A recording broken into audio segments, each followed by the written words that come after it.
السلام علیکم ورحمۃ اللہ تعالی وبرکاتہ۔ اعوذ باللہ من الشیطان الرجیم، بسم اللہ الرحمن الرحیم، الحمد للہ رب العالمین، والصلاة والسلام علی سید المرسلین، اما بعد۔ اللہم انفعنی بما علمتنی وعلمنی ما ینفعنی وزدنی علما۔ معزز طالبات، آج ہمارے درس کا دوسرا دن ہے۔ کل جو ہم نے بحث پڑھی تھی علم نحو کے بارے میں، اس کی کچھ اہمیت بیان کی تھی، علم نحو کی تعریفات، اس کا موضوع، اس کی غرض و غایت، اس کی وجہ تسمیہ وغیرہ بہت ساری چیزیں بیان کی تھیں۔ تو امید کرتے ہیں کہ آپ کو کل کی ساری باتیں سمجھ میں آئی ہوں گی۔ تو آج ہم اپنے درس کا آغاز کرنے جا رہے ہیں۔ جیسا کہ آپ دیکھ سکتے ہیں الدرس الاول اوپر لکھا ہوا ہے، تو درس اول کتاب کے اکارڈنگ آج ہمارا شروع ہوتا ہے۔ تو چلیے شروع کرتے ہیں۔ الدرس الاول، لفظ اور اس کی اقسام۔ لفظ اور اس کی اقسام یعنی لفظ جو ہیں اور ان کی کیا کیا اقسام ہیں اس کے بارے میں پڑھتے ہیں۔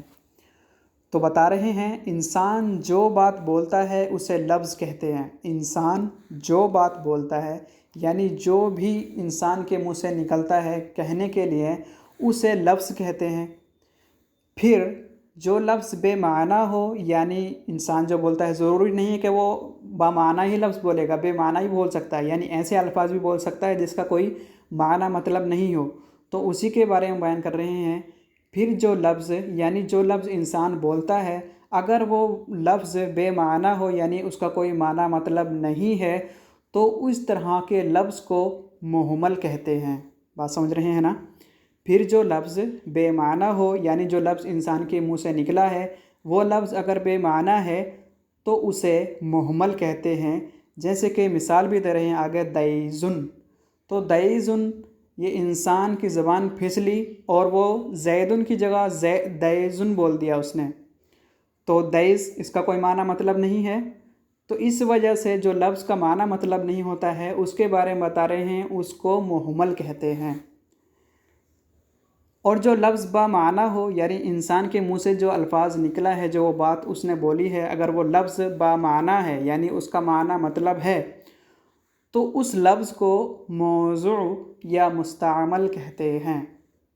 یعنی جو لفظ با معنی ہو یعنی جس لفظ کا معنی مطلب ہو اسے موضوع کہتے ہیں یا مستعمل کہتے ہیں۔ جیسے کہ اس کی مثال قلم۔ تو قلم جب ہم نے بولا تو اس کا معنی مطلب سمجھ میں آیا، یعنی ایک پین۔ تو انسان کے منہ سے جو بھی بات نکلتی ہے اسے لفظ کہتے ہیں۔ پھر لفظ دو طریقے کا ہو سکتا ہے، یا تو وہ با معنی ہو سکتا ہے یا بے معنی ہو سکتا ہے۔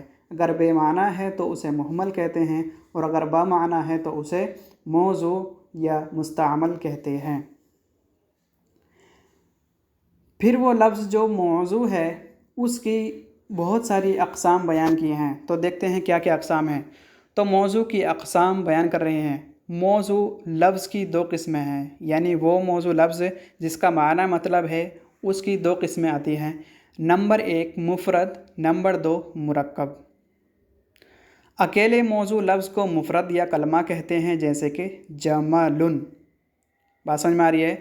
یعنی انسان کے منہ سے جو الفاظ نکلتا ہے، جو بھی لفظ نکلتا ہے وہ دو طریقے کا ہو سکتا ہے، یا تو بے معنی یا با معنی۔ اگر بے معنی ہے تو اسے مہمل کہتے ہیں، با معنی ہے تو اسے موضوع یا مستعمل کہتے ہیں۔ پھر موضوع کی دو قسمیں بیان کی، لفظ موضوع کی دو قسمیں ہیں، مفرد یا مرکب۔ تو موضوع لفظ کو مفرد یا کلمہ کہتے ہیں، جیسے کہ جمل۔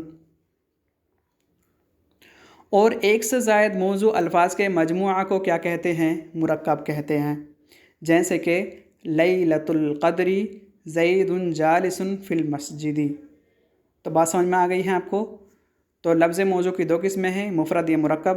اکیلے موضوع لفظ کو مفرد یا کلمہ کہتے ہیں، جیسے کہ جمل، اور ایک سے زائد اگر موضوع الفاظ کے مجموعہ ہیں تو اس کو مرکب کہتے ہیں، جیسے کہ لیلۃ القدر۔ تو لیلہ ایک لفظ ہے، القدر الگ لفظ ہے، تو یہ دو کلمات سے مل کر ایک کیا بنا ہے؟ سینٹنس بنا ہے، تو یہ مرکب کہلائے گا۔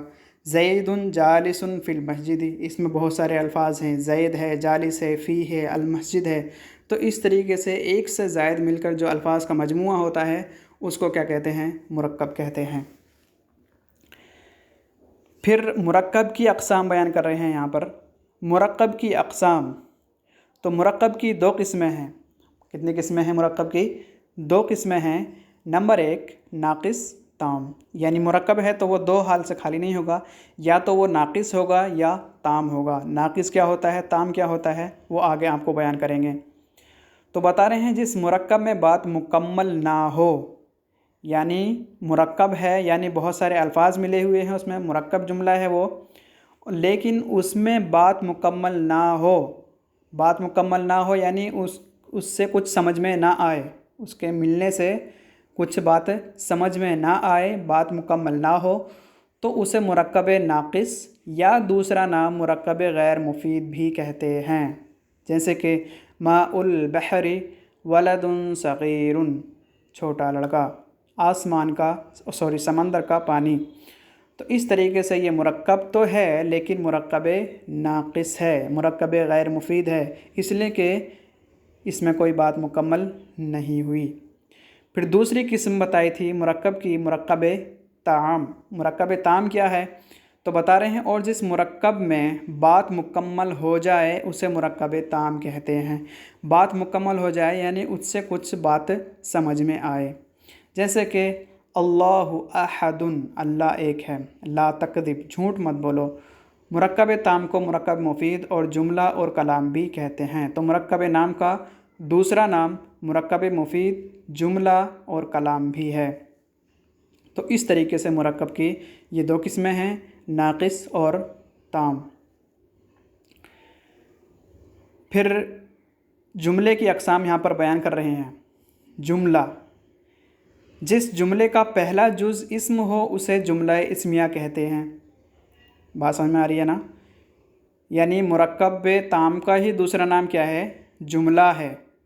پھر جملے کی اقسام بیان کر رہے ہیں یہاں پر، بتا رہے ہیں جس جملے کا پہلا جز اسم ہو اسے کیا کہتے ہیں؟ جملہ اسمیہ کہتے ہیں۔ مثال جیسے کہ البستان، البستان جمیل، یعنی بستان یعنی پارک، جمیل کیا ہے؟ خوبصورت ہے۔ تو البستان جو ہے، یہ البستان یہ اسم ہے، فعل نہیں ہے، حرف نہیں ہے، بلکہ کیا ہے؟ اسم ہے۔ تو پہلا لفظ، پہلا جو جز ہے وہ اسم ہے، اسی وجہ سے اس جملے کو کیا کہیں گے؟ جملہ اسمیہ کہیں گے، کیونکہ البستان کیا ہے؟ اس جملے کے اندر پہلا جز جو ہے وہ اسم ہے۔ اور جس جملے کا پہلا جز فعل ہو اسے جملہ فعلیہ کہتے ہیں، جیسے کہ نصر رجل، نصر رجل، تو یہ جملہ فعلیہ ہے۔ کیوں؟ اس لیے کہ نصر کیا ہے؟ فعل ہے، تو اس جملے کا پہلا جز فعل ہونے کی وجہ سے اس جملے کو کیا کہیں گے؟ جملہ فعلیہ کہیں گے۔ اسی طرح جس جملے کو سچا یا جھوٹا کہا جا سکتا ہو اسے جملہ خبریہ کہتے ہیں، یعنی جس میں سچ اور جھوٹ کا امکان ہو اسے کیا کہتے ہیں؟ جملہ خبریہ کہتے ہیں۔ جیسے کہ انا کاتب، میں کاتب ہوں، تو یہ جملہ سچ بھی ہو سکتا ہے، جھوٹ بھی ہو سکتا ہے، کسی چیز پر بھی اس کا امکان ہو سکتا ہے، جھوٹ پر بھی سچ پر بھی، یعنی انا کاتب، میں کاتب ہو بھی سکتا ہوں، نہیں بھی ہو سکتا۔ تو یہ جو جملہ ہے یہ جملہ خبریہ ہے۔ پھر بیان فرما رہے ہیں اور جس جملے کو سچا یا جھوٹا نہ کہا جا سکتا ہو، یعنی جس میں صدق اور کذب کا امکان نہ ہو اسے جملہ انشائیہ کہتے ہیں۔ جیسے کہ انصر، تو مدد کر، تو یہ جملہ انشائیہ ہے۔ کیوں؟ کیونکہ اس میں نہ ہی کسی چیز کے سچ نہ ہی کسی چیز کے جھوٹ ہونے کا پتہ چلتا ہے۔ تو اس طریقے سے جملے کی بہت ساری 4 اقسام یہاں پر بیان کی ہیں۔ اگر پہلا جز اسم ہو تو اسے جملہ اسمیہ کہیں گے، اور اگر جملے کا پہلا جز فعل ہو تو اسے جملہ فعلیہ کہیں گے، اور جس جملے کو سچا یا جھوٹا کہا جا سکتا ہو اسے جملہ خبریہ کہیں گے، اور جس جملے کو سچا یا جھوٹا نہیں کہا جا سکتا ہو اسے جملہ انشائیہ کہیں گے۔ تو اس طریقے سے لفظ اور اس کے اقسام کے بارے میں آج ہم نے پڑھا ہے۔ امید کرتے ہیں کہ آپ کو آج کا سبق سمجھ میں آیا ہوگا۔ آج کے لیے اتنا ہی، ملتے ہیں کل۔ السلام علیکم ورحمۃ اللہ تعالی وبرکاتہ۔